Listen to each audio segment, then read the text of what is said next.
My daughter Lily was excited to attend her classmate's birthday after we got a charming invitation from his mother, Patricia Whitmore.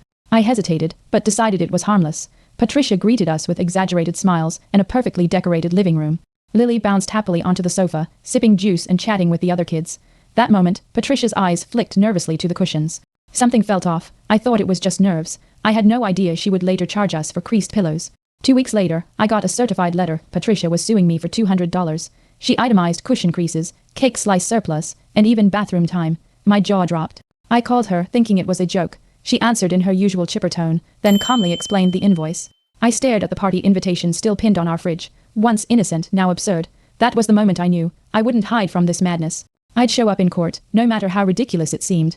I walked into court holding that pastel invitation like a relic. Patricia sat smugly across the room with a stack of binders. Her lawyer, oddly serious, listed each offense, from juice stains to cushion wear. I glanced at the judge, whose expression didn't flicker. Behind me, an older man whispered, "You're brave to show up." I clenched the paper, determined. Absurd or not, I wasn't backing down from this nonsense. Patricia took the stand and began her breakdown. That sofa was imported. The juice was organic. My party had standards. She pulled out photos of Lily's shoes and claimed toe imprints on the rug. I nearly laughed. The judge's pen didn't move. I glanced at him again. Nothing. Her voice grew sharper as she described auditory stress from children's giggles. My stomach turned. Was anyone actually taking her seriously? Then Patricia wheeled in a bin labeled exhibits. Inside, stained napkins, cupcake wrappers, even the bathroom air freshener.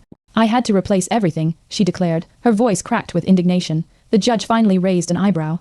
From behind, Judge Marcus Bell's clerk passed him a note. He nodded once. I caught my breath. Maybe this wasn't just about defending myself. Maybe this was about exposing the sheer lunacy of entitlement. Judge Bell leaned forward at last. Ms. Whitmore.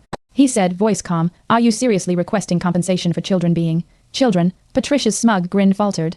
"Your Honor, I maintain. You've submitted a used party napkin as evidence." Laughter rippled from the gallery. Her face reddened. "This is my home's dignity." The judge shook his head. Case dismissed. I blinked. Just like that, truth had sliced through the madness like sunlight. Outside the courtroom, Patricia stormed past reporters, face flushed. I stood still, invitation still in hand, no words needed.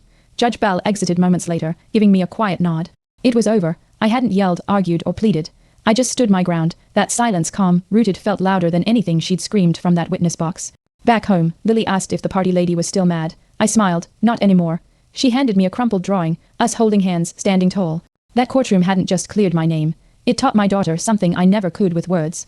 I pinned it next to the invitation. 2 memories, one bitter, one brave.